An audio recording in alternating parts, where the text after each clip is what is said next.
नमस्कार साथियों, प्यारे बच्चों, MVV क्लासेस 3.0 में आपका पुनः स्वागत है। और आज हम, जैसा कि आप जानते हैं कि SSC CHSL के तहत इंग्लिश की क्लास आपको देखने को मिलती है। आज हम आपके लिए इंग्लिश में कुछ टेस्ट लेकर आए हैं, कुछ क्वेश्चंस लेकर आए हैं जो आपको सॉल्व कराएंगे और आप भी सॉल्व कीजिएगा।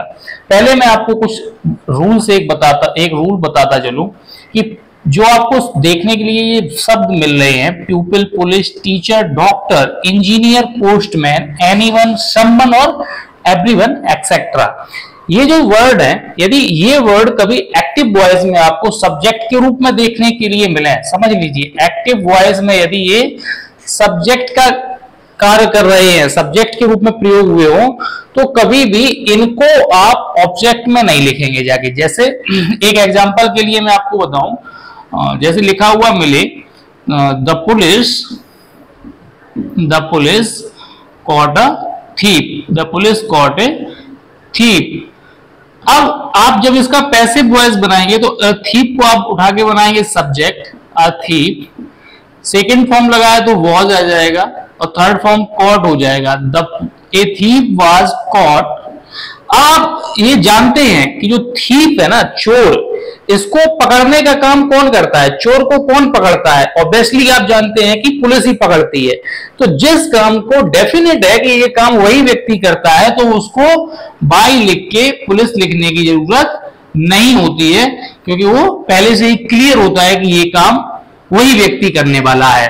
जैसे कोई लेटर है, इसको डिलीवर करने का काम है, तो वो किसके द्वारा काम किया जाएगा? पोस्टमैन के द्वारा। तो ये ऑब्वियस सी बात है। इसलिए ये जो वर्ड आपको देखने को मिल रहे हैं, ये शब्द अगर आपको एक्टिव वॉइस में सब्जेक्ट के रूप में कहीं भी देखने को मिले, तो आप वाई लिखने के बाद इनका प्रयोग नहीं करेंगे, केवल यहां तक आप सॉल्व करेंगे और ये राइट आंसर होगा आपका। चलिए, अब हम आपका आज पहला क्वेश्चन लेके आए हैं, Sania plucks fresh flowers from the garden. समझिए, सेंटेंस को समझिए, Sania plucks fresh flowers from the garden. अब इसका आप चार ऑप्शन आपको देखने को मिल रहे हैं, कौन सा ऑप्शन इसमें से सही है? तो इसके लिए मैं आपको ट्रिक बताता हूं कि आप ट्रिक के माध्यम से पैसिव वॉइस को सॉल्व कर सकते हैं आसानी से। अगर आप पूरा सॉल्व करेंगे सभी को बारी बारी से, तो बहुत ज्यादा टाइम चला जाएगा और कंपटीशन एग्जाम में टाइम की बहुत वैल्यू होती है। तो आप यहां देखेंगे, वर्ब पर विशेष ध्यान रखेंगे, वर्ब देखेंगे और आपको आंसर मिल जाएगा। टेंस पहचान लीजिए, प्लक्स लिखा हुआ है। क्या लिखा हुआ है? प्लक्स। एस का प्रयोग हुआ है, प्रेजेंट सिंपल का है। तो जब हम इसका पैसिव वॉइस बनाएंगे तो इजआरएम देखने को मिलेगा और थर्ड फॉर्म। इसमें आपको क्या देखने को मिल रहा है? Have been. तो ये क्या है? गलत, ये नहीं हो सकता है। नेक्स्ट देखेंगे, बी नंबर में आपको क्या देखने को मिला? वर। तो ये भी नहीं होगा। इसमें आपको इज देखने को मिला, तो ये हो सकता है। और इसमें आपको देखने को मिला आर, तो ये भी हो सकता है। इन दो में से कोई एक हो सकता है। अब हम देखेंगे कि हमारा सब्जेक्ट कैसा है। हमारा सब्जेक्ट जो है प्लक्स तोड़ती है, ये वर्ब होगी, और इसके बाद फ्रेश फ्लावर जो है ना, फ्रेश फ्लावर, ये हमारा क्या है? ऑब्जेक्ट है। तो यही सब्जेक्ट होगा। फ्रेश फ्लावर्स, बहुत सारे फ्लावर्स हैं, तो इज और आर में से कौन सा सही है? फ्रेश फ्लावर के साथ में इज आएगा या आर? पहली बात तो यहाँ ऑब्जेक्ट को उठा के इन्होंने गलत लिखा है, गार्डन लिखा हुआ है, तो इसका मतलब है कि ये तो ऑब्जेक्ट ही गलत ले आए हैं, सब्जेक्ट यहाँ पर ये नहीं होगा। तो ये ऑब्वियसली सीधी सी बात है कि ये जो है आपका राइट आंसर है। तो डी जो है आपका आंसर हो जाएगा। चाहे तो आप स्क्रीनशॉट भी ले सकते हैं। अब हम कुछ और एग्जांपल्स को देखेंगे। एक सेकंड नंबर का एग्जांपल है, has anybody answered your question. My dear, आप ध्यान से देखेंगे और केवल और केवल इसमें आपको क्या करना है? वर्ब देखिए, आप वर्ब का ही पूरा खेल है। नहीं तो आप पूरा टेंस ये सॉल्व करते रहेंगे, सबको देखेंगे तो आप बहुत ज्यादा टाइम खपा देंगे। आप कम से कम टाइम में और ट्रिक की हेल्प से बड़ी आसानी से आप आंसर निकाल सकते हैं और अपना टाइम की बचत कर सकते हैं और अधिक से अधिक नंबर पा सकते हैं। मैं वादा करता हूं आपसे कि आप इसमें वॉइस से आप कम से कम 4 नंबर, आज की वीडियो आपको देकर जाएगी, कम से कम 4 नंबर का। चलिए, अब आप देखेंगे ए, योर क्वेश्चन। आप देखिए, क्वेश्चन है हैज एनीबॉडी आंसर्ड, तो आप देखें क्या है, हैज। आपको क्या देखने को मिला, आगे लिखा हुआ है हैज। तो ये इंटेरोगेटिव सेंटेंस है। पहली बात तो ये हो गया कि ये सेंटेंस कैसा है, इंटेरोगेटिव। तो आपको जो हेल्पिंग वर्ब है आपको भी आगे मिलनी चाहिए। तो यहां क्या है, ऑप्शन नंबर ए में योर आगे लिखा हुआ है, इसका मतलब ये नहीं हो सकता। एनीबडी आगे लिखा मिल गया, यानी ये भी नहीं हो सकता। अभी दो सेंटेंस जो है हैज और हैव, इनमें से आप देख सकते हैं ये आपकी वर्ब जो है पहले लिखी हुई है, तो इसका मतलब इन दो में से कोई एक हो सकता है। अब आप देखेंगे कि जब हैज का प्रयोग हुआ है सेंटेंस, यदि आपने पैसिव वॉइस की हमारी पिछली वीडियो पढ़ी देखी हो तो आपको पता होगा कि हैज और हैव के साथ में बीन का प्रयोग होता है। तो अब देखेंगे कौन से सेंटेंस में बीन देखने को मिल रही है। हैज योर क्वेश्चन बीन, इसमें क्या बीन कहीं है? जी नहीं, इसमें बीन नहीं है। तो आपका आंसर सी जो होगा वो आपका राइट आंसर हो जाएगा। समझ में आया माय डियर? सी जो है आपका राइट आंसर हो जाएगा। हम यहां लिख भी सकते हैं आंसर में क्या है, सी। चलिए एक अगला देखेंगे हम example. The government has launched a massive tribal welfare programme. फिर से पढ़ लेंगे। The government has launched a massive tribal welfare programme.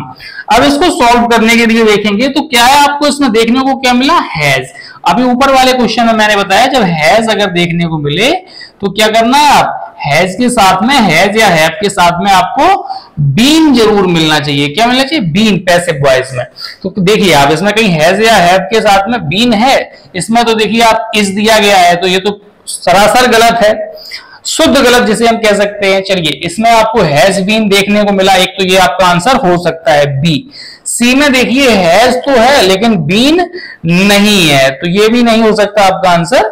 D में क्या है, हैव है लेकिन बीन नहीं है, तो इसका मतलब आपका बी जो है वो राइट आंसर हो गया। बड़ी आसानी से देखिए साथियों, कोई भी कुछ भी ज्यादा सॉल्व करने की जरूरत नहीं है, कोई ज्यादा टाइम लगाने की जरूरत नहीं है, केवल वर्ब को देखना है और आपको सही आंसर पता चल जाएगा। बी जो होगा आपका राइट आंसर। और आप यहां पर बहुत ही आसानी से आप एक नंबर की आप सॉल्व, 2 नंबर का सॉल्व क्वेश्चन कर सकते हैं। तो बी जो आपका राइट आंसर हो गया।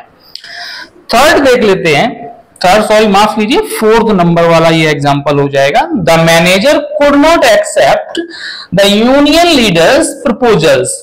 देखिए वर्ब इसमें क्या है, कुड, और कुड क्या है, मॉडल। मैंने आपको बताया था पिछली, अगर आपने हमारी वीडियो देखी हो तो मॉडल्स के साथ में आपको बी देखने को मिलेगा। Can be, could be, may be, might be, must be, should be. Could है तो इसके साथ भी बी मिलना चाहिए आपको पैसिव वॉइस में। इसमें क्या है, आप वर्ब देखिए कुड नॉट बी। चलिए ये आपका मे बी, ये आपका आंसर हो। बी नंबर में देख लीजिए वर्ब, तो ये आपका आंसर नहीं हो सकता। सी नंबर में क्या है, बिल, बिल का कोई सवाल ही नहीं है। और इसमें वुड बी, लेकिन हमारा क्वेश्चन तो कुड वाला है ना, तो ये भी आपका आंसर नहीं है। इसका मतलब ए जो है आपका राइट आंसर हो जाएगा। ए क्या हो जाएगा आपका डियर आंसर, तो आप यहां लिख लेंगे ए। चलिए अब आप देखेंगे कुछ और एग्जांपल्स अगली स्लाइड में। चलिए अब हम कुछ और एग्जांपल्स को देखेंगे और समझने का प्रयास करेंगे। देखिए इंपरेटिव सेंटेंस जो होते हैं, इंपरेटिव सेंटेंसेस आपको 3 प्रकार के देखने को मिलेंगे। जैसे कमांड दिया गया है, कैसे कमांड दिया जाए या रिक्वेस्ट की जाए, ठीक है, कमांड हो, रिक्वेस्ट हो या फिर एडवाइस दी जा रही हो, तो वो सेंटेंस होते हैं इंपेरेटिव सेंटेंसेस। ठीक है, उनको इंपेरेटिव कहते हैं। अब इनको समझने के लिए हम देखेंगे कि जिन सेंटेंसेस में प्लीज का प्रयोग हुआ हो या काइंडली का यूज किया गया हो, उन सेंटेंसेस को यू आर रिक्वेस्टेड टू से स्टार्ट किया जाता है। जो सेंटेंस प्लीज या काइंडली से स्टार्ट हो वो यू आर रिक्वेस्टेड टू से स्टार्ट होते हैं। चलिए एक प्लीज वाली बात हो गई। कमांड यानी ऑर्डर वाली अगर सेंटेंस की हम बात करें तो ऑर्डर वाले